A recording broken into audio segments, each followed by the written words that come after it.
नमस्कार दोस्तों। जैसा कि हमारा टॉपिक चला था अभाज्य गुणनखंड। अभाज्य गुणनखंड से संबंधित एक टॉपिक और है जिसका नाम है वर्गमूल। चलो सीखते हैं।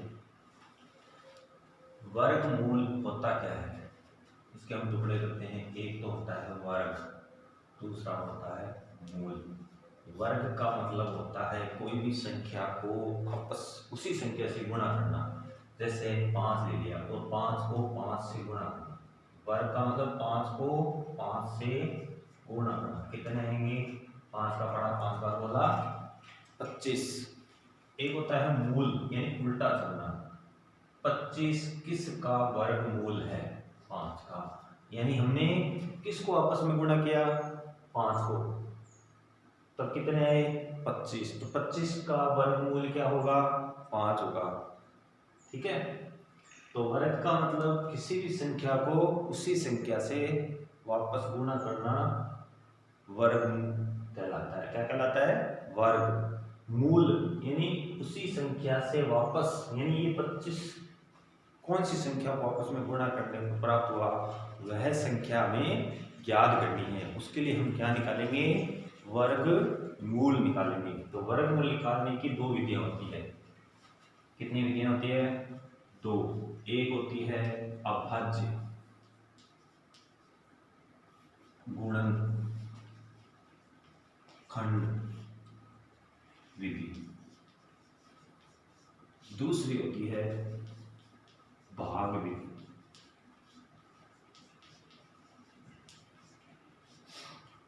यानी हम वर्गमूल दो विधि से निकाल सकते हैं। पहली है अभाज्य गुणनखंड विधि, दूसरी है भाग विधि। आज हम अभाज्य गुणनखंड विधि द्वारा वर्गमूल ज्ञात करेंगे।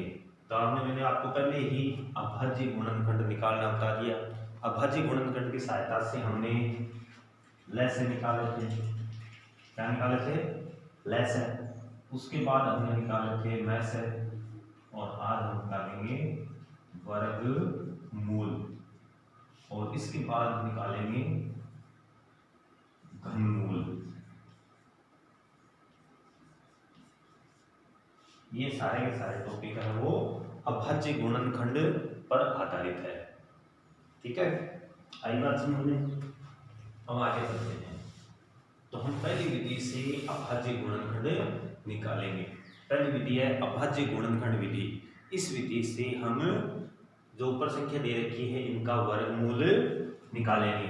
तो हमारा कोई काम, अभाज्य संख्या कौन कौन सी थी, हमें उन्हीं संख्याओं का भाग देना है। तो वापस आपकी याद दिला देता हूं। शुरुआत कहां से होगी? 2 से। सबसे छोटी अभाज्य संख्या कौन सी है? 2 है। 2 के बाद 3, 5, 7, 11, 13, 17, 19, 23, 29 और 31, 37, 41, 43, 47। ठीक है। ये मैंने 1 से 50 तक की गिनती के बीच में जो अभाज्य संख्या होती है, अभाज्य संख्या क्या होती है? जो केवल खुद के बारे में आती है या उस संख्या में केवल खुद का ही भाग जाता है, वो अभाज्य संख्या कहलाती है। इनमें कुछ अभाज्य संख्या मैंने ऊपर लिख दी है। आइए हम पहला सवाल हल करते हैं। 8 के हमें अभाज्य गुणनखंड निकालने हैं। क्या निकालने हैं? 8 के अभाज्य गुणनखंड निकालने हैं। तो पहला काम, इकाई क्या है? 8। 8 में शुरुआत कहां से करनी है? 2 से। तो 2 का भाग देंगे, कितने आएंगे? 4। फिर 2 सम संख्या, 4 सम संख्या है, फिर 2 का भाग दिया, 2 आ गए। फिर 2 का भाग दिया, कितने आए? 1। तो 8 के अभाज्य गुणनखंड में निकाले 2 गुणा 2 गुणा, हमें इसका क्या निकालना था? वर्गमूल निकालना था। तो क्या 8 पूर्ण वर्ग है? यानी ऐसी कोई संख्या नहीं है जिसको आपस में गुणा करने पर 8 प्राप्त होता है। ये सवाल मैंने इसलिए लिया है ताकि आपको वापस अभाज्य गुणनखंड याद आ जाए। हम इसका वर्गमूल पूर्ण संख्या में नहीं आ सकता, इसका वर्गमूल पूर्ण संख्या में नहीं आ सकता। इसका वर्गमूल भाग विधि से निकाला जा सकता है और उसमें दशमलव में उत्तर आएंगे। ठीक है, आगे बात समझ में। ये सवाल इसलिए लिया था ताकि आपको अभाज्य गुणनखंड वापस याद आ जाए। तो इसके हम लेते हैं तो 2 शेष बच जाता है, इसलिए पूर्ण वर्ग संख्या नहीं है। हम इसके स्थान पर कोई दूसरी संख्या लेंगे, जैसे इसके स्थान पर मैंने ले लिया 4। अब हम 4 का वर्गमूल निकालेंगे। तो 4 का सबसे पहले हमें क्या निकालना है, अभाज्य गुणनखंड। 2 का भाग दिया, 2 आ गया, फिर 2, फिर 2। तो यहाँ पे लिखेंगे 4 बराबर 2 गुणा 2। वर्गमूल का सीधा सा रूल होता है, इसमें 2 के जोड़े बनते हैं। कितने जोड़े बनते हैं, 2 के। जो संख्या 2 बार आती है उसको 1 बार लिखा जाता है। तो यहाँ पे लिखेंगे 4 का वर्गमूल। तो 2 बार आता है उसको क्या कितनी बार लिखना है, 1 बार लिखना है। तो 4 का वर्गमूल कितना हो गया, 2। अपने उत्तरों की जांच कर सकते हैं। 2 को 2 से गुणा करेंगे, 2 को 2 से गुणा करते हैं, कितने आते हैं, 4। वही संख्या वापस प्राप्त होगी, इसका मतलब ये हमारा उत्तर है वो सही है। तो वापस बता देता हूँ, पहले हमें क्या निकालने हैं, अभाज्य गुणनखंड निकालने हैं, फिर उनको ऐसे लिखना है, फिर उनके जो 2 बार आए उसको 1 बार लिखते हुए इनके अभाज्य गुणनखंड निकालने हैं। सवाल नंबर 2, 25 का वर्गमूल निकालना है। यानी ये संख्या कौन सी संख्या को आपस में गुणा करने पर प्राप्त हुई है। तो सबसे पहला इकाई क्या है, 5। तो इसमें 2 का भाग नहीं जाएगा, 3 का नहीं जाएगा, 5 का इकाई 5 है इसलिए 5 का भाग जाएगा। कितने आएंगे, 5। 5 एकम 5। तो यहाँ पर इसको लिख देते हैं, 25 के अभाज्य गुणनखंड हो गए 5 गुणा 5। मैंने आपको बताया था कि जो 2 बार आता है उसको 1 बार लिखना है। तो यहाँ लिखेंगे 25 का वर्गमूल कितना होगा, 2 बार है उसको 1 बार लिखना है, यानी 2 के जोड़े बनाने हैं, वो भी एक सी संख्या है। तो दोनों 5 और 5, 2 बार है उसको 1 बार लिख दो। ठीक है, 25 का वर्गमूल कितना हो गया, 5 हो गया। ठीक है, अब 5 को 5 से गुणा करेंगे, यानी उसी को उसी संख्या से गुणा करना है। जैसे 5 को 5 बार, 6 को 6 बार, 5 को 5 बार गुणा किया, कितने आ गए, 25 आ गए। इसका मतलब हमारा उत्तर है वो सही है। ऐसे ही 100 के अभाज्य गुणनखंड निकालेंगे, फिर इसका वर्गमूल निकाल लेंगे। तो सबसे पहले इकाई 0 है इसलिए 2 का भाग दे देंगे। तो 2 का भाग देंगे तो इसमें आएंगे 50, फिर 2 का भाग दे देंगे, इकाई 0 है इसलिए इसमें आ गए 25। अब 25 की इकाई क्या है, 5। 25 वाला भाग हमने अभी भी दिया था इसलिए इसमें 5 का भाग जाएगा। कितनी बार, 5 बार। फिर 5 बार दिया, 1 आ गया।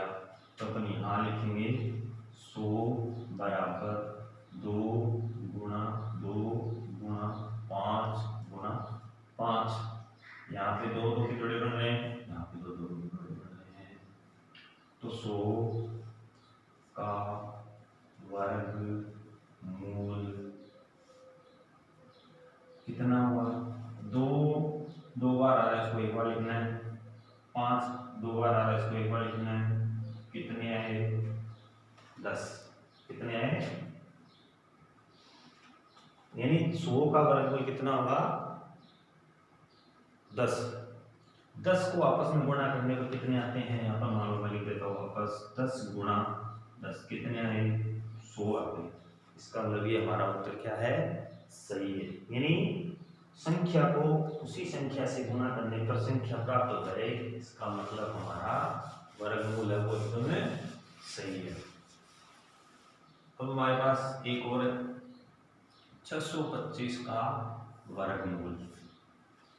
ठीक है, तो काम में शुरुआत करना है। इकाई क्या है? 5। 2 का भाग नहीं जाएगा, 3 का भाग देख के देखते हैं जाता है या, तो इनको जोड़ते हैं। 6 में 2 जोड़े 8, 8 में 5 जोड़ा 13, 13 में 3 का भाग नहीं जाता है, इसलिए इकाई क्या है? 5। इसका मतलब 5 का भाग जाएगा। कितनी बार जाएगा?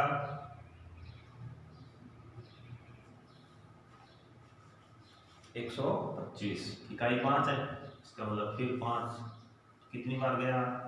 25। 25 में फिर 5 का कितने? 5,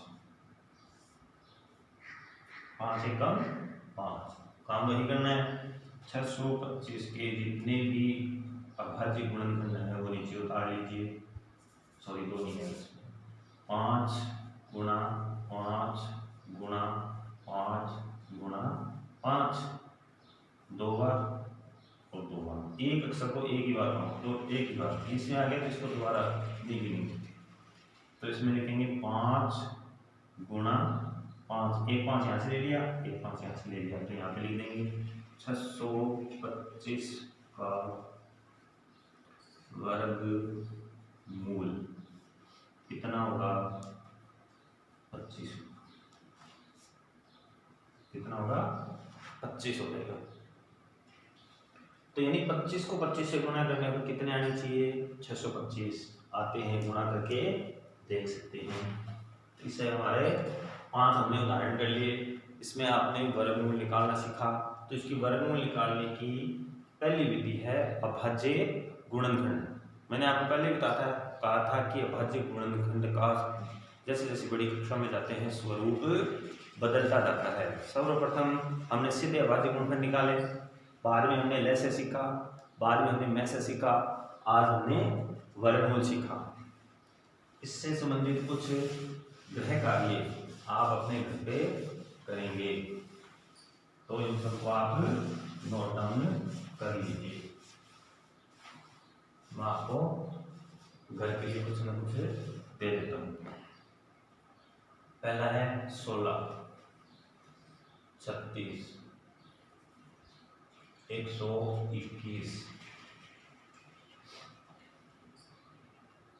400, 441। इन सब को आपको वर्गमूल निकालने हैं और इनका आप घर पे भी अभ्यास करेंगे। अगर वीडियो पसंद आया हो तो कमेंट बॉक्स में अपनी राय ज़रूर लिखें, और अगर किसी प्रकार की आपको समस्या आती है तो हमारे YouTube में कमेंट बॉक्स में हमने समस्या ज़रूर लिखें। धन्यवाद।